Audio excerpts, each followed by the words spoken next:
There's the multi-stick White Cedar Fireboard. You can see how that worked out well. There's the fire, the flames. Nice, nice, nice. That's what you want to accomplish. It's going to take you some time, but oh, does it feel good.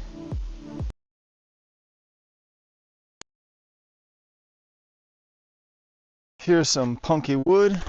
Can't pass this stuff up. Too good to let go. It's dry too, so I got a good supply. Here's some white pine bark. I think this could be my socket. This is a maple, so I got maple punky wood and a white pine socket. Gonna get another one since I'm here. Shopping's good. Always gotta love shopping in the woods. I need a spindle, so this looks like a good tree.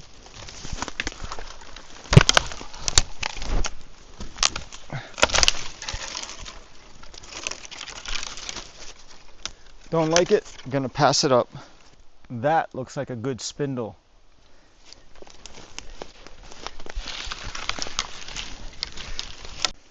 I like this one. This should make a good spindle. It feels drier than the other one. It's time to shape this into a spindle. I got a second one just in case, but I need some tools. So here's a nice rock.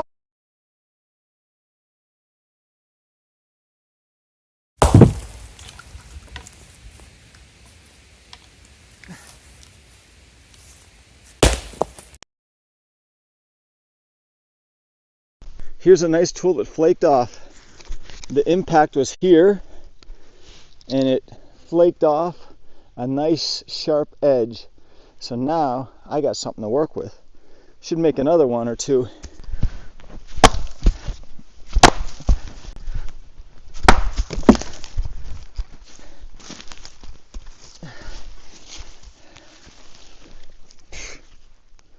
Another good one. I'll take it.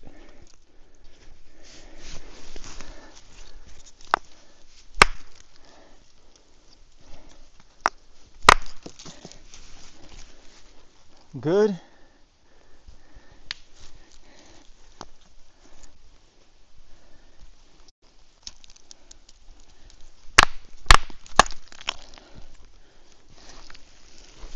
More tools. I'm loving it.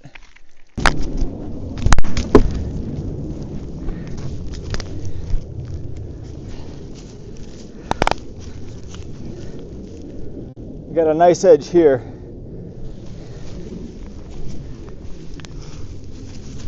I got a real nice edge here. This could be my prime tool. All right, time to shape this spindle. This section looks pretty good.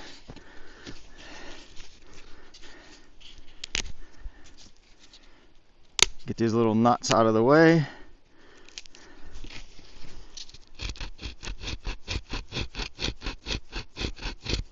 I'm going to slowly score the ends. That way I can have a controlled break. Yes, this is going to take a little bit of time, but that's okay.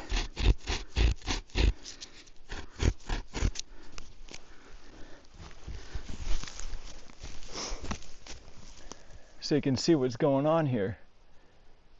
I have these little grooves cut in. I can use a different tool in a different way. I can use this one in a sawing motion. I'm just going to keep scoring around, trying to make the most complete circle I can. That's going to save me work later. And this is going pretty good. The other rock scored it, so I had a place to start. So that's making it easier for me.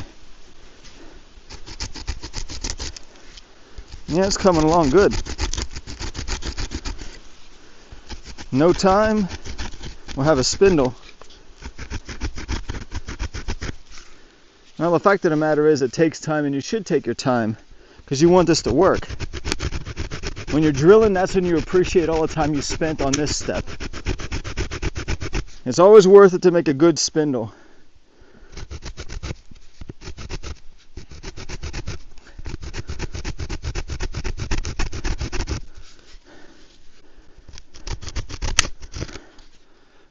Well, looks like that's going to snap off cleanly.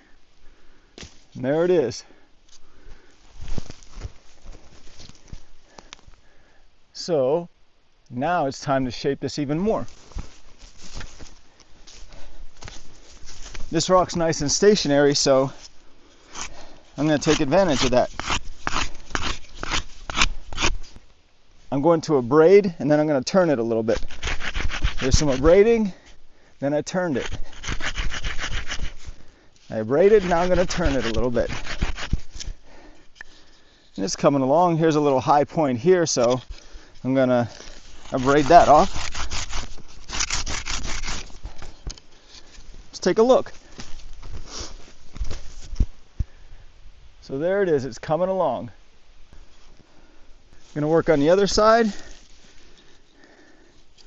and keep on going. This side worked out really well for me, so I'm going to use it again.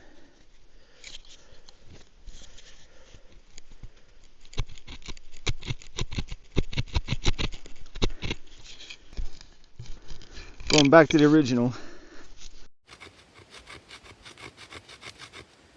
I think I'm ready to break it.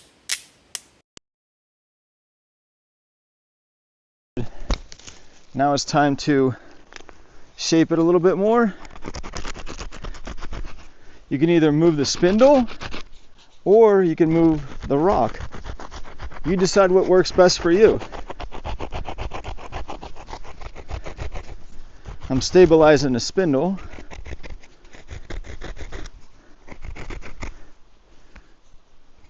That's looking good. I'm going to grind it down a little bit more, but essentially I have a spindle. Blisters on this balsam fir, so might as well get in on some of the resin and make that a socket lube. Here's another good one. Get all that resin. I'm only going to do one more on this tree. I'm not going to do more than 3. Here's a white cedar, and here's some branches that I collected. So we're going to put these branches to good use. Since we're here, I like this stuff the best, this inner bark. But this stuff works good too. I have my sharp rock here. It's time to make a bow. Gonna work on this beech tree. I'm gonna score it, and then I'm gonna break it. Just like what I did for the spindle.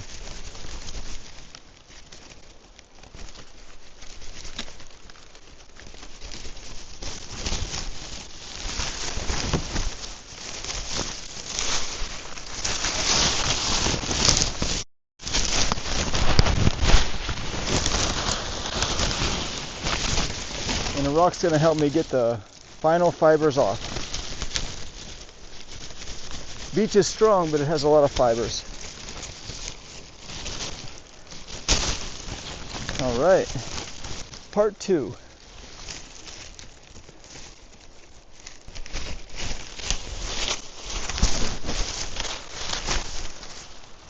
Time to get the final fibers off.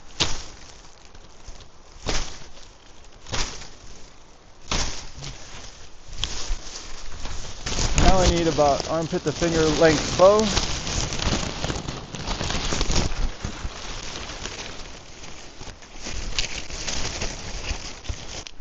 A couple more finishing touches. And try to get the branch off. Get this branch off.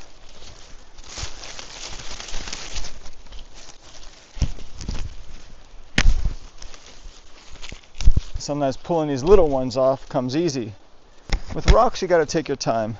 you know it's going to take a little more time, and that's okay, because rocks will get the job done. Without a knife or modern tools, you're trading modern tools and conveniences for time. That's generally what the trade-off is. And I have my bow. This one's kind of rigid, which is what I want. I have a book called Bow Drill. I'm not some marketing expert or whatever, so I'm going to make this short. This is a 400-page book that I worked really hard on, and it talks about a lot of the nuances and essence of the bow drill that, frankly, you just can't put in a video. So there's a lot of stuff in here. A lot to say, a lot to know. So if you're interested, check out the description below. After a while, you tend to have a lot of stuff that you're taking with you. So you might want some way to transport your gear. So here's some bark. I can put the rock in there, I can put the bow in there, and all the other stuff. So it's a nice way to transport some gear so you don't drop things. So it's a quick solution. Here's a dead tree. I can use it.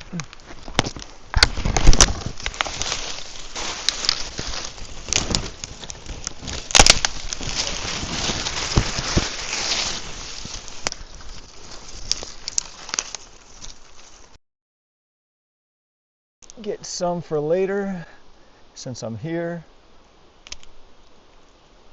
That's going to make a nice socket lube. All right, I'll get more if I can. Here's a nice field of milkweed. There's so many around. I'll show you how to harvest this. I'm going to show you how to harvest it. I usually go down to the base, grab it, and I make a sharp turn. So now it's 90 degrees. And then once it's there, I push down, and then I can pull back. And that's how I get them harvested without a knife. Once you have the stalk, it's good to just pull the leaves down. That helps remove them. Or you can be quick about it. Start from the top and go down. It's quicker. So that cleans it up. What you really want is a stalk. The fibers are on the stalk. So here's the bottom. This time of year I can peel it. I can peel it nicely, which is great. So I can start them. If there's a note or something, I got to go slow. But then I'll kind of break it. Whatever's left on there, I keep pulling on, and I take them that way. So if that's stuck, I just got to try again. This pithy part will come off, and you don't want the pithy part. The fibers are where the strength is, and that's what you're looking for. So you can peel them this way. Oh, this one came off. That's normal. A different time of the year, you'd have to crush the stalk and then peel them a certain way, but since it's moist, I'm going to go with this method. And you can see that I'm getting some fibers. So, make a long story short, here's some fibers. And it's possible to remove the outer bark, but for what we're doing, we're in a hurry. So we could let these dry for an hour or so, or two in the sun, whatever it takes to dry them up so that they shrink a little bit and lose some moisture. But I'll just give them the twist and make it happen. So before I even harvest the stalk, I can remove the leaves and then break them off. And you can get these pretty rapidly. Here's something I want to show you. You see the black? The black is weak. So usually if you find black fibers, especially later in the year, they're going to be weaker. So the green is the most alive, so that's what you want. So in general, it's black is the weakest for these fibers, then it's gray, and then green is what you want. That will be your strongest group of milkweed fibers. So with this one, I can pinch it, in two, and it's working out pretty well. Sometimes they get stuck, so you got to coax it along a little bit. Sometimes people tap it with a rock or a stick or that sort of thing, but now that I have it started, I can kind of pull it apart. So it's coming apart. And if it's stuck, I'll just pull the rest. So now I have a piece. So what I'm going to do is I'm going to roll it on my finger, just like what I did for basswood fibers. So the pith comes up and it rolls off. So kind of clean it up. Then I got to do the next section. You break the pith, you roll it one way, and then you roll it the other way on the other finger. Because it's not dry enough in the season, it's a little hard to show this technique, but I'll show you a little close-up. Trying again. I use my chest as a background. You break the fibers, let them go one way, and let them go the other way. Then you pick them off and let them go. One way, and the other way. And that's how you get long, consistent fibers without just breaking them and them ripping into finer pieces like I did with the other piece. So you work it all the way down and you get plenty of fibers, and that's what I got to do now. I peeled 12 stalks and I got plenty of fibers. This looks like it's plenty for a bowstring. Usually I like to peel a dozen, and that's a good place to start. Generally, once you break a leaf off, you'll see the milk coming. So there's the milk coming out of the stalk there where the leaf came off. Or you can see the milk coming from the bottom of the stem also. A little hard to see here, but it's there. And some say this milkweed, you don't want it to touch you. Okay, I should clean my hands as soon as I can, but I've done this before and it doesn't really bother me, but I'm not trying to bathe in the milkweed juice and that sort of thing, so I'm going to try to clean my hands up if I can find some water. But that's just one of those cautions people give, so I want you to know that. I did want to show you the pods so you know. Now the pods, you open them up and this is the classic fish. We used to call it fish as a kid. So here's the pod that's open, and here's the seeds inside. The seeds look like the scales, and the white is the fluff, and that's useful later on. The fluff used to be used for life preservers. Now it's time to reverse wrap this cordage. So I'm going to take my fibers and get to work. Okay, got my fibers. I'm going to take some of the longer ones, and I kept them all in one direction. So I'm going to turn some upside down, some the right way, and try to pick about half of them. That looks close. So there we go. That's about half. I'm going to start here. Generally what I'll do is I'll tie an overhand knot on the top.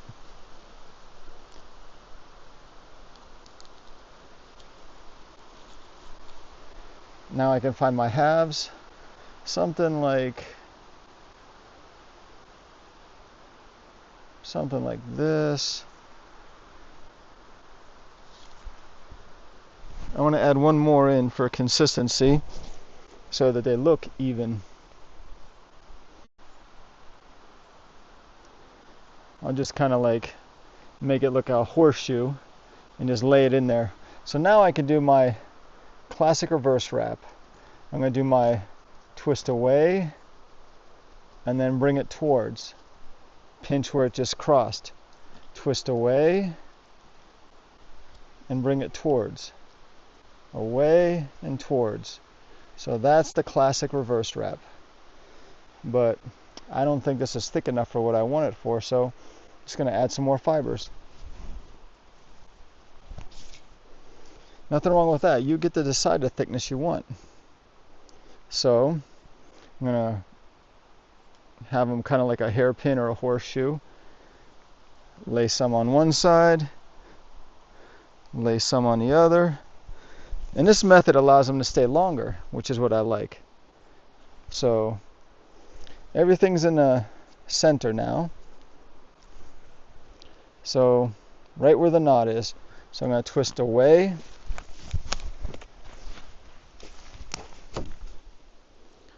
I'm going to twist away. And then I'm going to twist towards. Twist away and towards. So that's how it's done. It's just a matter of keeping up with that. Then I'm going to add more fibers as I go along, just like I showed you initially here. So that's a good start.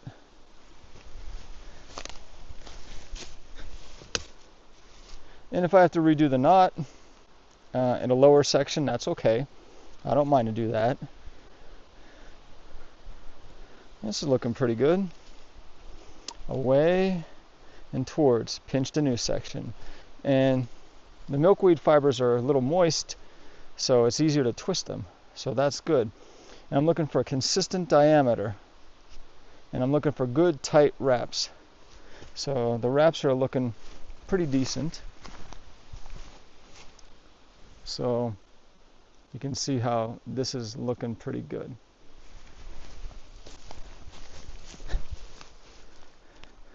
And then I feel like I need to add more fibers. So this fiber is pretty consistent, and which part looks thinner or thicker? Not really one side, but I'm going to put the thicker side on this end and the thinner side on the other end. That's just eyeballing it. So basically it's a matter of keeping this up. Add fibers as things thin out, and you're going to have yourself a milkweed cordage. You're going to have a milkweed bowstring. This is going pretty quick. There's a little bit of excess bark here. You just kind of pull it off, and that cleans it up. I feel like I need a little bit more fibers, but you don't want to add too many fibers too quick, because you don't want to increase the size of the bowstring. The thickness you want to be uniform if you can help it that way. So take off some there, add a little bit of fibers. I'm going to go with this one, twist away and towards. The biggest problem or situation I see is you want to pinch it like it's a bull and it's like has horns. Like these are the two horns coming up, and you want to pinch it right where it crosses. And that's the problem most people seem to have. So we'll look at it from a different view. So twist away and towards, pinch it. Away and towards, pinch it. Some people grab it like this, like that, and it really throws them off. They have such a hard time getting used to this technique. So if you pinch it like that, that works for me. So I'm right in line with the new cord, pinching it that way. So whether it's up or across, the bundles of fibers are coming out of the fingers, like you're trying to pinch where it just crossed. If you do that, you're going to save yourself a whole lot of problems. You will catch on quicker. Even though I tell people that, it takes a little bit of time for it to actually sink in. And that's okay. First cord I ever made, I thought to myself, this is so ugly. If I'm ever going to get good at this, it's going to be a long time from now. Well, I wanted to be able to use the bow drill with natural cordage, so I did. I made myself learn, and I pushed myself, and now I'm pretty good with this cordage because, well, I can get fire started. So That's one criteria to say that I'm good at it. It's not bragging. The proof is, do you see fire? And that's one way to know. Sometimes when you use dry fibers, you have to wet your fingers a little bit in some water or some dew on the grass or some moss, and that helps. So we're making our way. You can see that the cordage is coming along, and it's looking good. Sometimes I put it on the bow so I know just how long to make the bowstring. So I just have to make the bowstring long enough for the bow. Sure, I got to have my second twist, I got to have my double wrapping of the spindle, but, well, that's all part of it. But that's how you can measure it. But if you make a little extra cordage, that's okay, because if the string breaks, you'll have your extra all ready. And that's never a bad thing. Sometimes there's these little nodes in there. Just kind of pick them off. This side here feels like it's getting smaller than the other one. It's very fine and hard to tell, but my fingers are telling me you better beef up that side. So I'm going to do it. I want to find the right group of fibers here where it tapers off. I'm going to do it this way. Put the fibers in where they cross, and I'll put another bundle in just because it seems like it can use it. And go something like that. So this is good to know.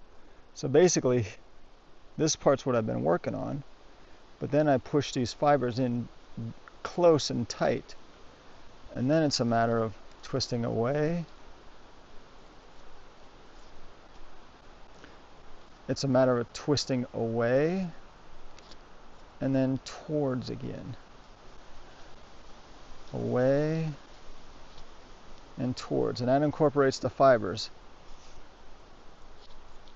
So I might have got slightly carried away, but the diameter is not too far off. So it's staying consistent enough.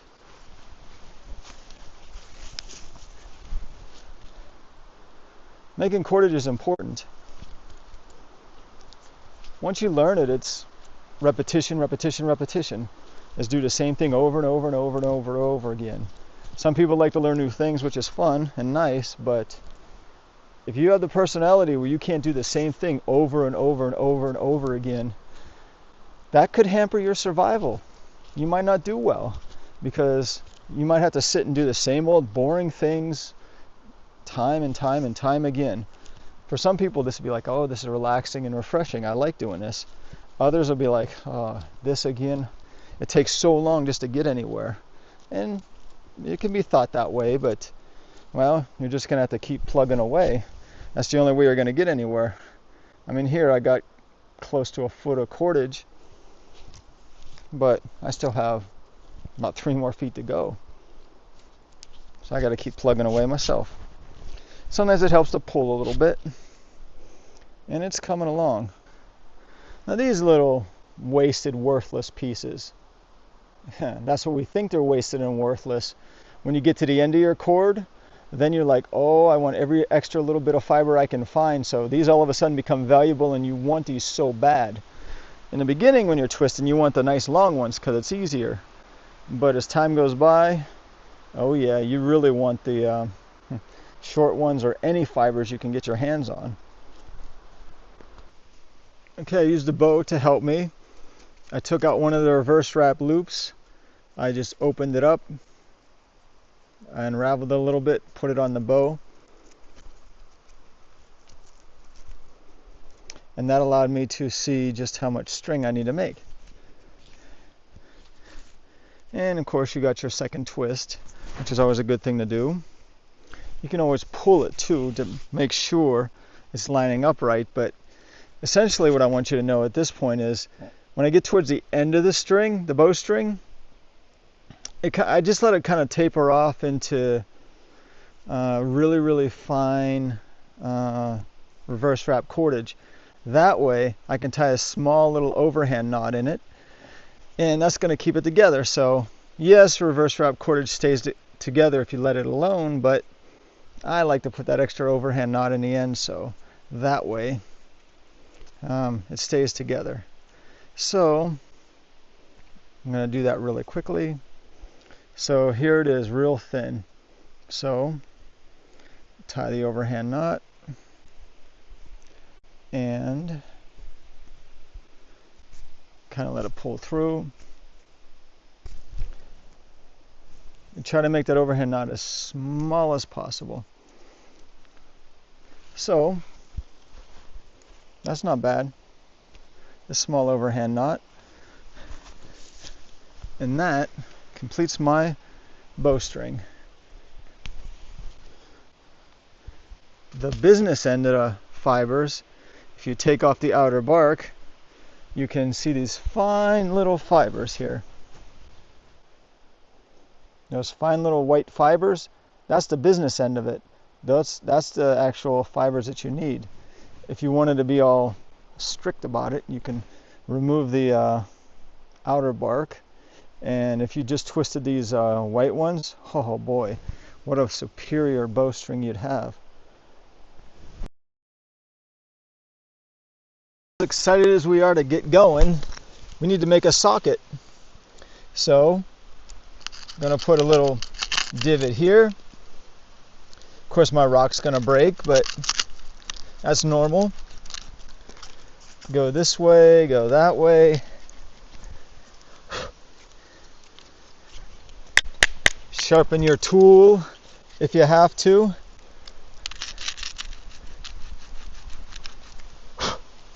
All right.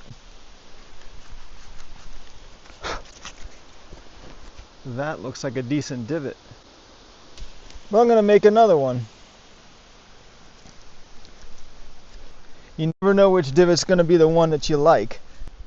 In a moment of truth, you don't want to have to wish you made another divot. Here's a third one. Need to make these a little bit better.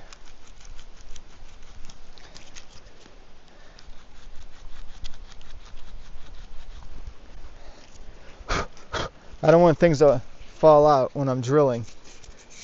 That feels better. I have to burn my spindle in, so I'm just going to take this piece of wood, find a place to drill,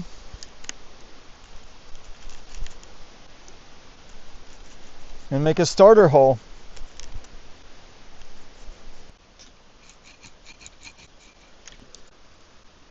I'm going to have to make this starter hole larger so my spindle doesn't slip out of it.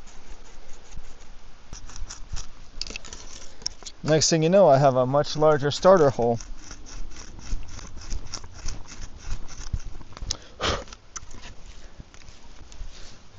Little test.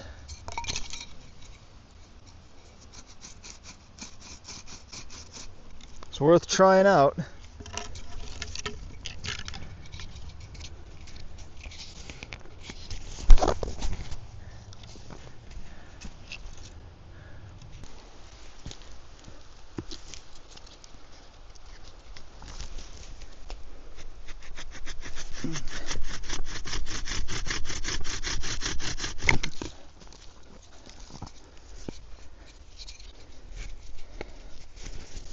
Oh, that's normal, so that's doesn't bother me not one bit.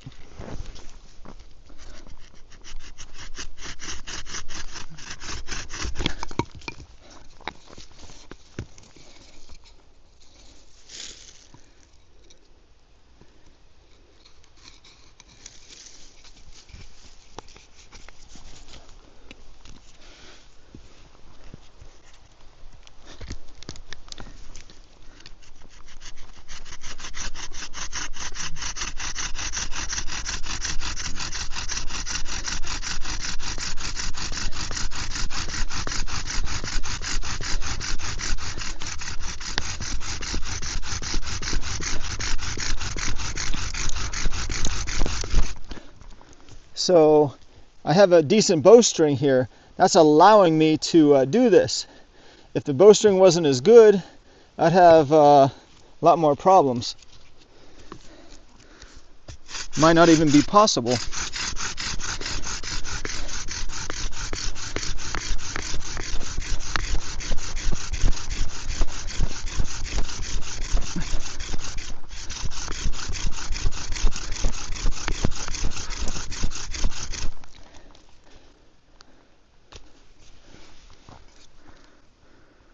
The spindle's starting to get burned in. I'm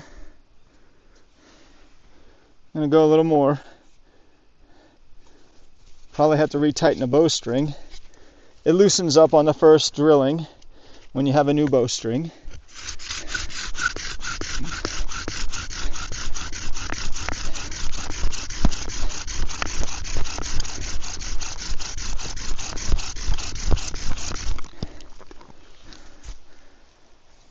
All right, it's smoking, and that's probably a good burn-in.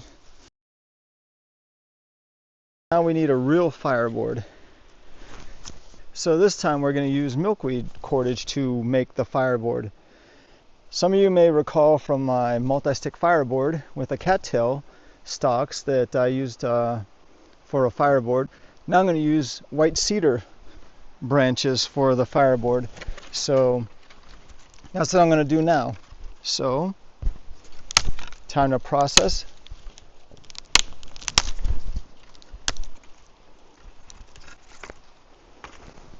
Trying to take dry branches, and these have been dead for a while, which is a good thing. If you use white pine branches, you don't want to get the ones too close to the tree trunk because that's where the areas of fatwood is. So let that be a caution to you, so you don't make that error. So 1, 2, 3, 4, 5, 6, 7, 8. I'll put maybe one more in.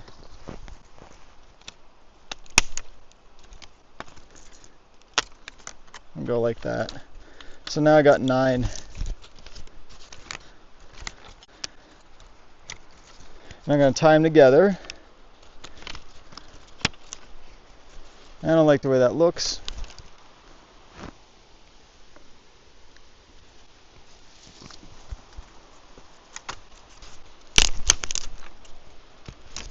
Okay, so 1, 2, 3, 4, 5, 6, 7, 8, 9. Okay, let's see what that does.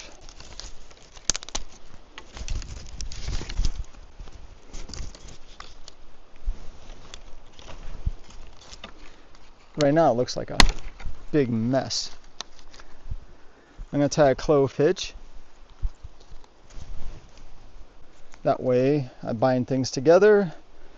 And then I intend on tying a reef knot on the end just to make it even more secure, because I don't want this to come loose while I'm drilling. So left over right, and right over left. I used 3 more pieces of milkweed to make the string and whatever left over I had from the bowstring, so my intent was to be conservative with what I had.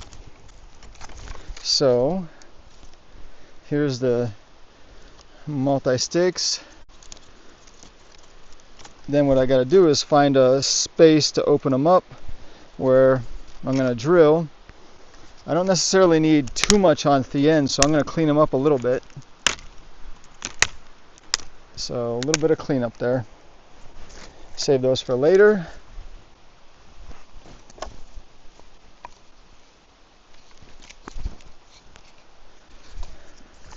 Then what I got to do is step on it and pick a spot where I'm going to drill.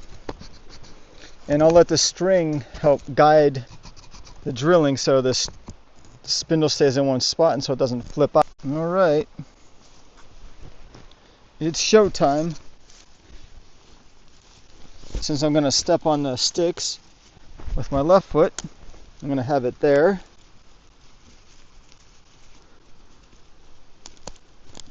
I'm going to get my foot close. I'm going to get my foot close to where it splits, and I'm going to go like that. All right, here we go. Everything's ready. This is the part I wanted to do for so long, but, well, usually the part you want to do is the part you got to do last.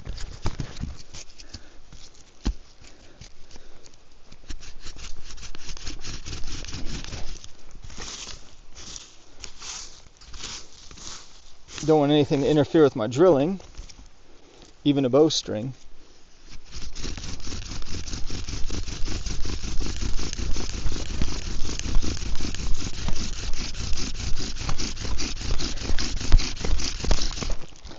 Switch holes.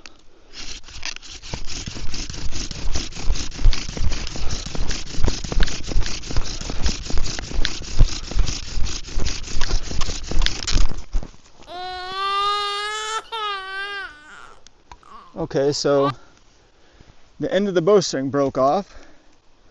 I'm just gonna braid it off, tie an overhand knot in the top, and redo the bow. I thought that might be a weak spot, but that's how it goes. Good thing I have this extra length of cordage, so we're not going to stress about it. Did my overhand knot. Now I got my second overhand knot.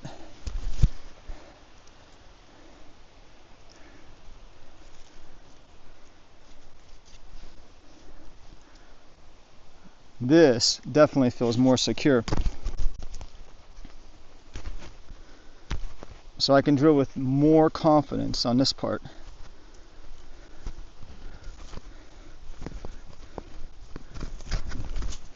Get my second twist going.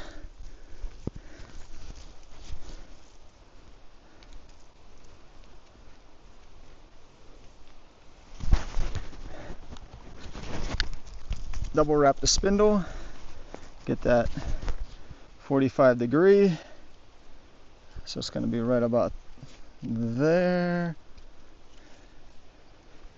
Try to keep that spindle off the floor, off the ground. Well, look at that. That extra effort paid off with the bowstring. The bowstring was strong enough to burn in the hole, burn in the spindle, so it did function. Now I expect it to really do me right.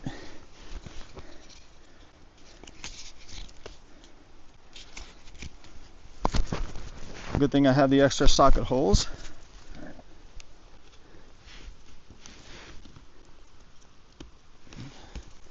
Okay. Time for action.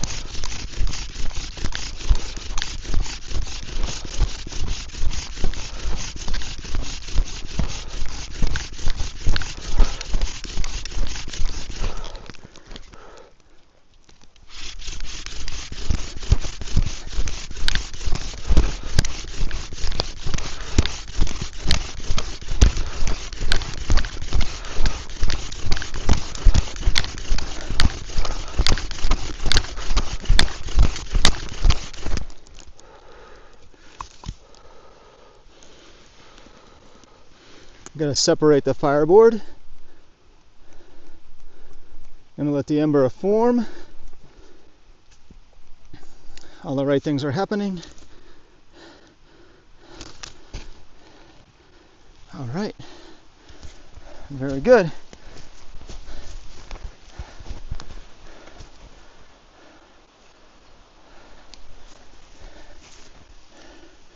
There is no special editing magic happening here. This is all ember. This is what we wanted. This is why we did all of that preparation. But I made sure that I separated the fireboard so it wouldn't squeeze the ember. The rest is basics. 1, 2, 3. The ember goes into the fine kindling and gets blown into flame. But we should never assume it's so easy and a piece of cake. So it's time to follow through on that part. Here's that punky wood. Keep it off the ground. Powder it up.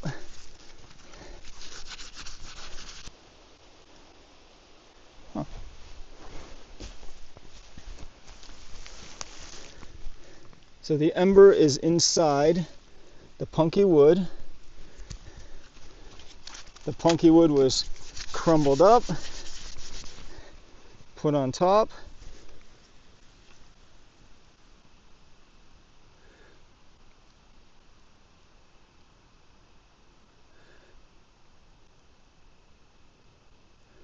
Now we just bought ourselves a serious amount of time, because that punky wood's going to go for a good while.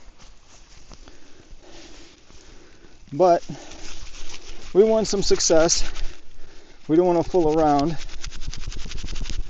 Since I have this cedar bark, that would work on its own, but we're just going to get the cedar bark on top and take care of business.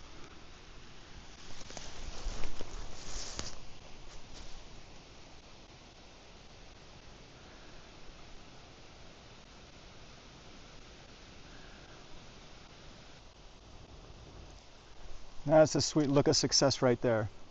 Can't breathe in the sawdust of that punky wood.